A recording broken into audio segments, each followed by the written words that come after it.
Bom dia, boa tarde, boa noite, para quem estiver assistindo aí. Bem-vindo a essa aula de correção do curso de a disciplina de Produção e Educação de Campo, iniciado pelo professor Ricardo Silva Oliveira. Pessoal aí, vamos falar um pouquinho sobre a atividade que a gente fez na semana passada. Eu vou pedir a vocês um pouquinho de atenção, a gente possa analisar, entender melhor o que foi, o que é a educação voltada para o campo, a história da educação voltada para o campo, certo, pessoal? Também tem que falar sobre o que são comunidades tradicionais, tá bom? Primeiro tem os questionamentos, mas antes de eu voltar de novo para os questionamentos, a gente vai dar só uma explicaçãozinha aqui sobre o que são povos e comunidades tradicionais. Um decreto-lei definido em 2007 define como um grupo culturalmente diferenciado que se reconhece como tais que possuem formas próprias de organização social, que ocupam os territórios e recursos naturais como definição, como condição para a sua reprodução cultural, social, religiosa, ancestral e econômica, utilizando conhecimentos, inovações e práticas gerados e transmitidos pela tradição. Então, toda comunidade, povos tradicionais, elas habitam em determinado local, usufruem daquele ambiente, tiram a sua subsistência, ainda tem a parte não só econômica, tem a parte também social, cultural, religiosa e geral. Os exemplos de comunidades tradicionais, como a gente pediu lá na atividade, na tarefa, pedir exemplos para vocês.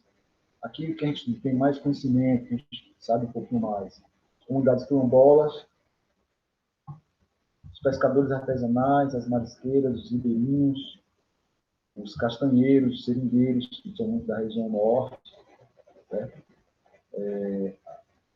Pessoal dos caiçaras, pescadores artesanais, marisqueiras, que vivem em locais próximos à água, os praieiros, sertanejos, jangadeiros, ciganos, pomeranos, esses pomeranos tem muito na região sul do Brasil, açorianos, campeiros, vazanteiros, campaneiros, gerazeiros, perudeiros, catingueiros, retireiros da Araguaia, entre outros.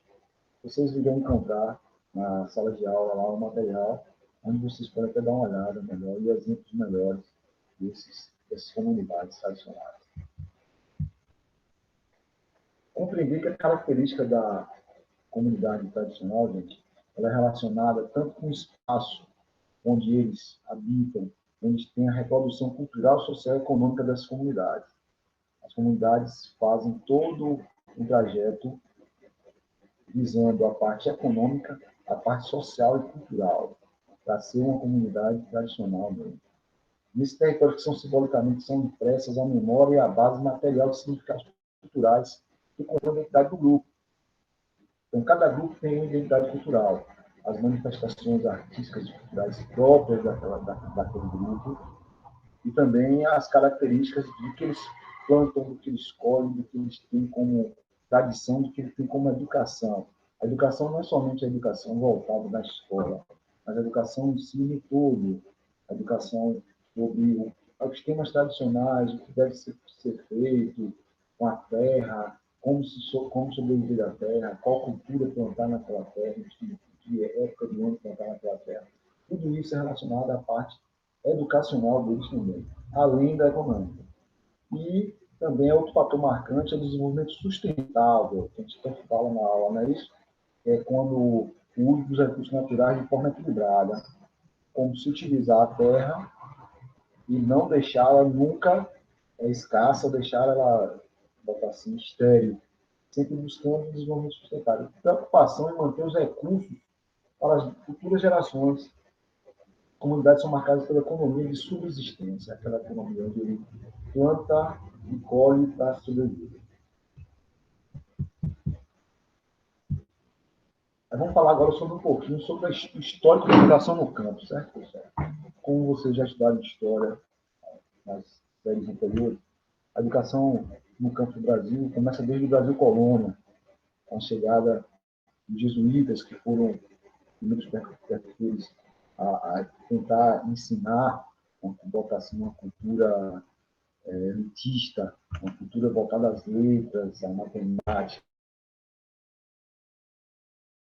também dentro da comunidade indígena, essa por acidente ou até mesmo por desmantelo, né, causou a aculturação de muitos índios, de muitos povos indígenas, que também foram perdendo a sua cultura e sua identidade cultural no Brasil colônia. No Brasil Império, não teve praticamente nada em relação à educação para o homem do campo, para o campo.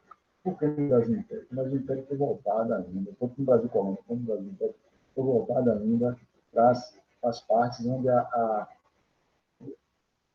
cultura escravagista, a cultura escravocrata, eles impunham muito sobre as pessoas que estavam no campo. Então, não era assim bem-vindo para o dono da terra que os escravos, os seus trabalhadores, tivessem acesso à educação. Com o passar do tempo, a partir do Brasil do Império II, que é o Dom Pedro II, foram abertas algumas escolas no campo, mas mesmo assim era para o básico, só para ensinar o básico, para ensinar a ler e escrever. Ele queria fazer uma transição também para se manter bem perante as outras nações. Já no Brasil República, quando começa o Brasil República, em 1889, a educação no campo ainda tem muito de ruim, porque não existia praticamente escola no campo. E houve uma migração muito grande do homem do campo para a cidade. E no campo não tinha mais trabalho. As terras eram voltadas para grandes senhores latifundiários que tinham aquele imenso pedaço de terra, e as pessoas não podiam mais sobreviver dentro da sua colheita, somente plantar e colher e pagar aquela ali, o seu trabalho do dono da terra. A partir de 1930, depois da migração também de, de colonos, de pessoas vindo de países da Europa e da Ásia, no caso da cultura cafeíra, que vieram muito para o Brasil, vieram muito japonês, vieram muito italiano, o Brasil República começa a reconhecer um pouquinho a necessidade da educação. Em 60, depois de 50, 60, depois do golpe militar, a educação no campo também entra num período de negação total. Isso por quê? Porque o homem do campo estava somente para o campo. Algumas escolas, alguns locais, onde se ensinava era somente o ensino fundamental e o básico. A partir de 1970, com novos movimentos do campo, ainda na clandestinidade, e em 80, quando se tem a promulgação da Carta Magna da Constituição de 1988, é que a educação no campo começa a ser voltada para o homem do campo. E também os movimentos sociais começam a ter eles. Na década de 90 é que há um boom, para se falar a verdade, que os movimentos sociais e a querer colocar mesmo a educação no campo. Mas mesmo assim, em pequenos núcleos, pequenas células. Algumas células sobreviveram, outras não. Por que isso? Primeiro, por causa do currículo. O currículo tinha que ser voltado para o homem do campo, e não voltado para a cidade. Aí acontece os cursos de formação e aparecem também cursos técnicos. Mas mesmo assim, o curso técnico não era dado lá na cidade. O curso técnico não era dado lá no campo, perdão. Era dado na cidade. Então a pessoa tinha que migrar do campo para a cidade, passar um tempo e depois voltar. E a gente sabe que muitos trabalhadores não tinham condições. Alguns filhos de trabalhadores conseguiram fazer e retornar ao campo para poder ajudar. Hoje a educação no campo ainda é precária. Primeiro, por falta de transporte de boas condições. Segundo, por falta de escolas no campo. A maioria dos nossos estudantes que moram no campo têm que ir até a cidade. E isso demanda tempo, demanda dinheiro.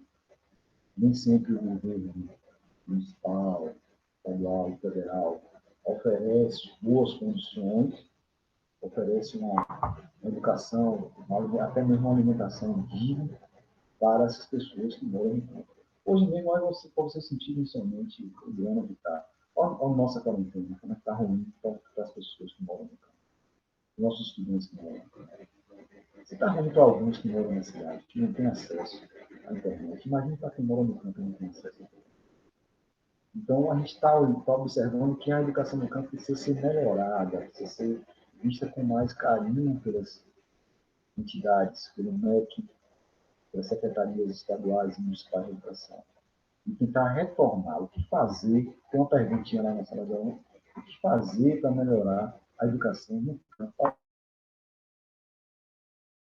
A minha opinião é mudar a escola, capacitar os profissionais e fazer uma multiplicação dessas escolas no campo. Principalmente no ensino fundamental 1. A gente pegando o ensino fundamental 1, a gente pode ter uma nova célula com o ensino fundamental 2, quem sabe até mesmo para um curso técnico de preferência, que seja voltado o currículo para o campo e não para a cidade. Tá certo, pessoal? E para finalizar aqui, eu tenho aqui para vocês o código da turma, o código de acesso lá no grupo da sala de aula. Quem tiver interesse em entrar, pode entrar, como que vocês, grupos técnicos, lá vocês vão encontrar esse vídeo, esse material para vocês poderem estudar. Né? E desde já, eu agradeço a todos vocês pela atenção e eu peço a vocês que continuem a realizar atividades, façam as atividades que estão sendo passadas e haverão mais videoaulas desse jeito. Espero que a explicação tenha sido boa e tenha ajudado na aprendizagem de vocês. Tá bom? Aproveitem, fiquem em casa, tá certo? E até mais.